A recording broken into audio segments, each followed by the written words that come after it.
Buonasera, Bianconeri, and welcome back to the All Juve Cast channel. I'm Alberto.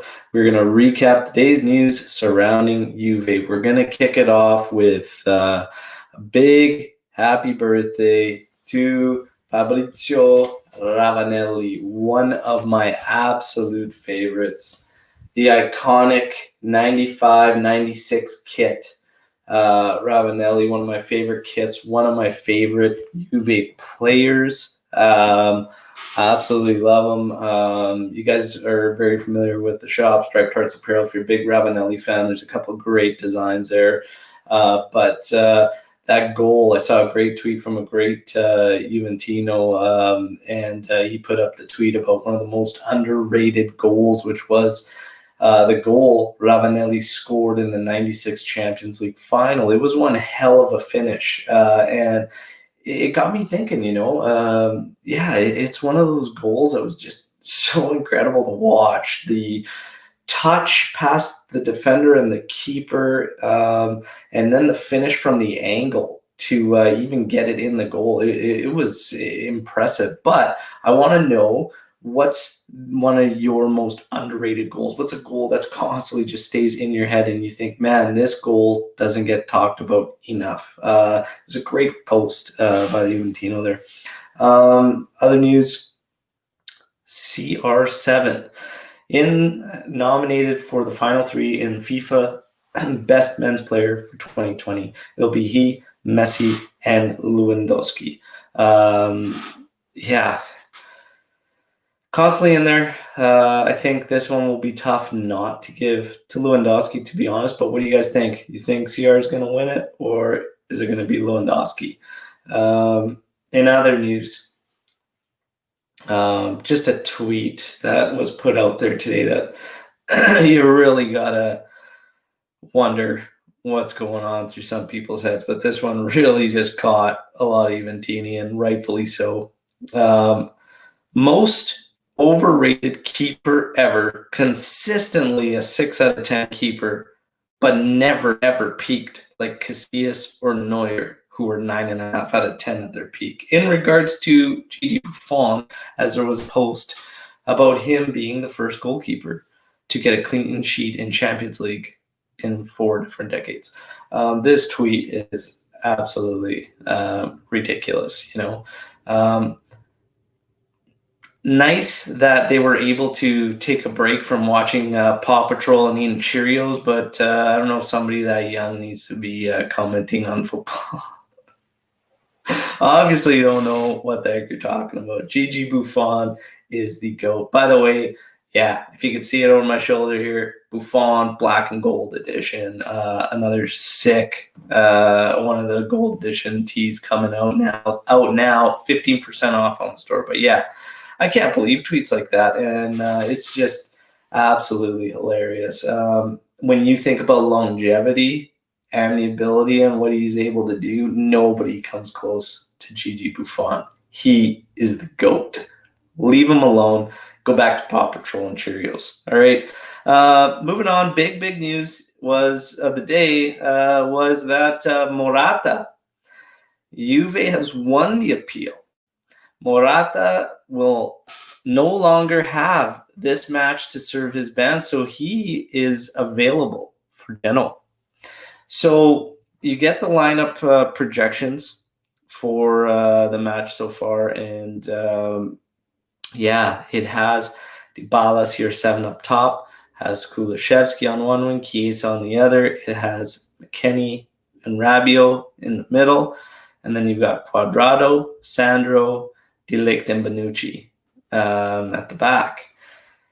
So looking at this lineup, I mean, for me, right off the bat, I would raise questions about Kulusevski being on the same side as where Dybala is going to line up, and even question just the two of them being out there at the same time. We see that they both play a very similar game. So, it's a tough one. Not really a huge fan on that part of it. Some people had issues with the backline. I think the backline is going to be okay. Having McKennie in there is good. But the other thing with Kulusevski in there is it's not three true midfielders, which creates another issue. So we know that the team suffers without Morata in there because nobody plays that position like him, not Ronaldo, not Dybala, not Kulusevski.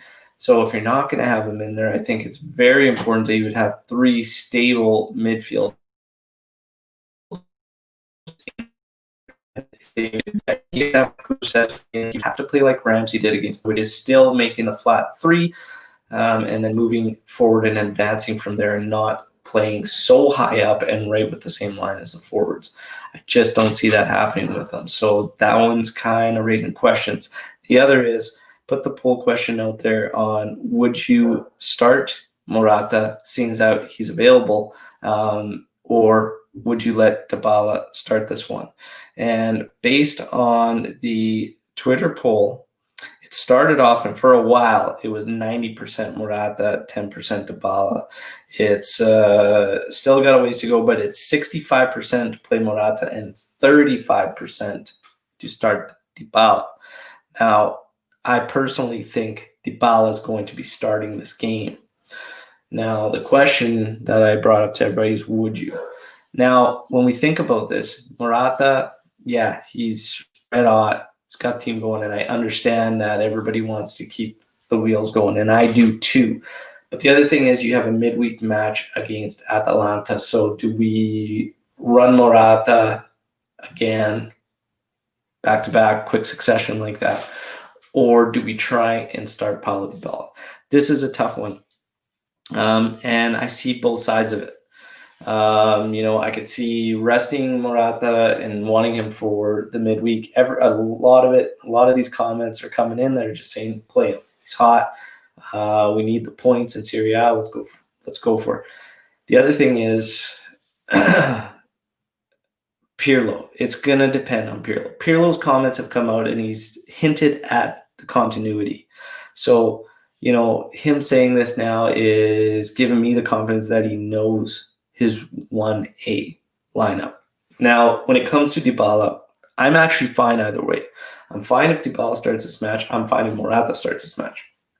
Like I said, I start to have issues in the midfield. If we're going to go with Kulusevski and Dybala at the same time, I think Pirlo's got to manage that a bit better. But Pirlo needs to also manage the Dybala situation very, very well.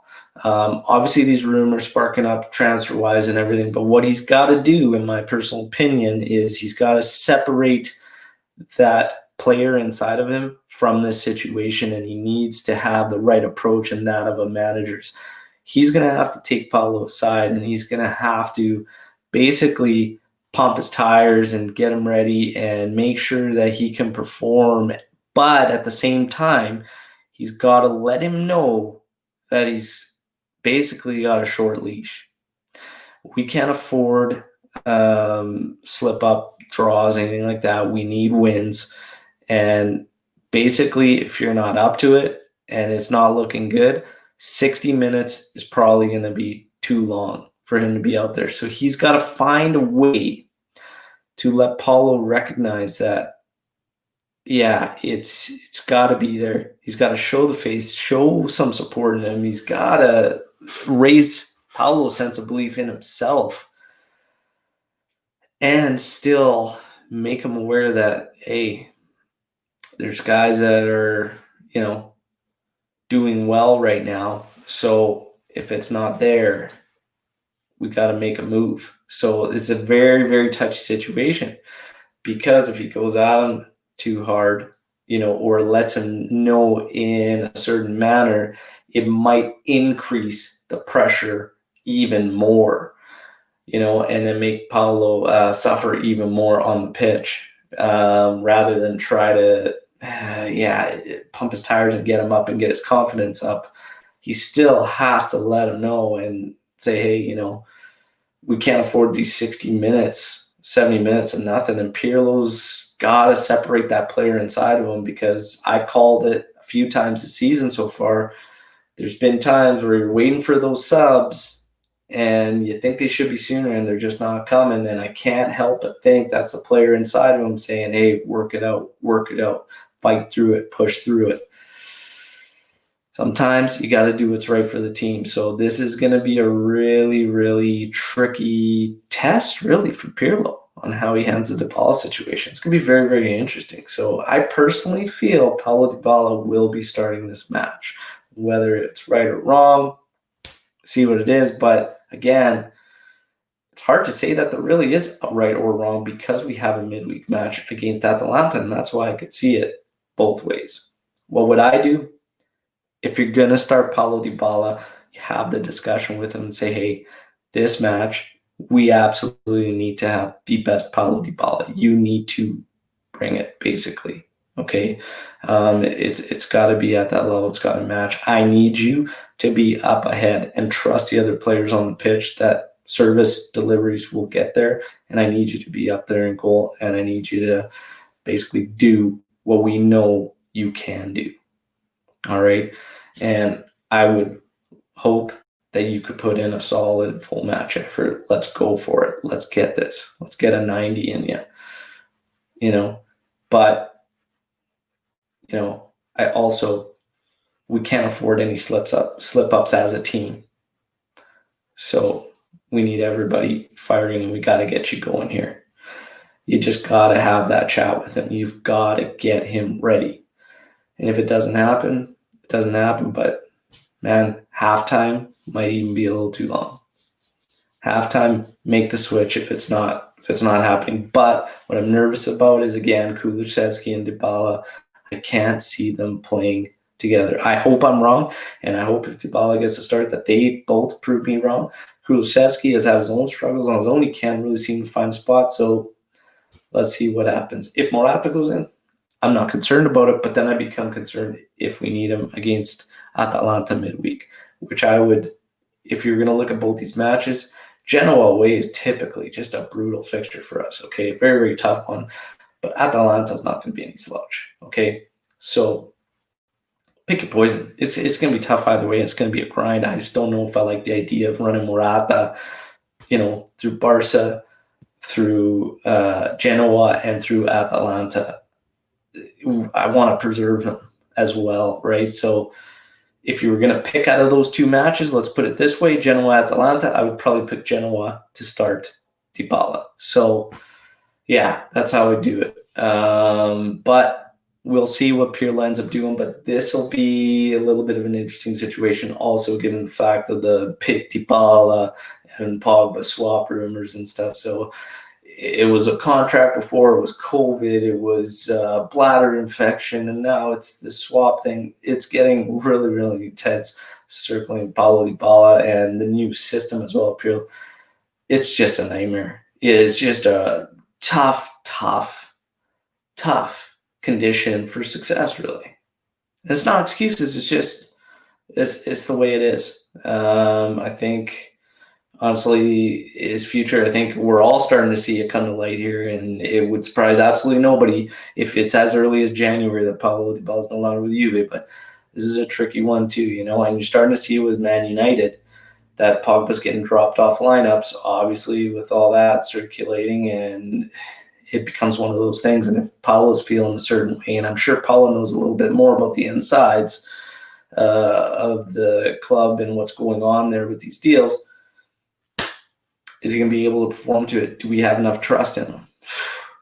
Tough. It's a tough situation, but we'll see what ends up happening with the lineups. Pirlo has hinted against continuity, so maybe that means Morata's in there. I don't know, but again, I loved hearing all the comments on Twitter, and I want to hear yours comments on this video. Do you go with Dybala? Do you go Morata? Can you see it both ways, or no? Let's run Morata. I've been saying Dybala's got to work his way to the starting lineup from the bench, but at the same time, I don't want to run Morata ragged.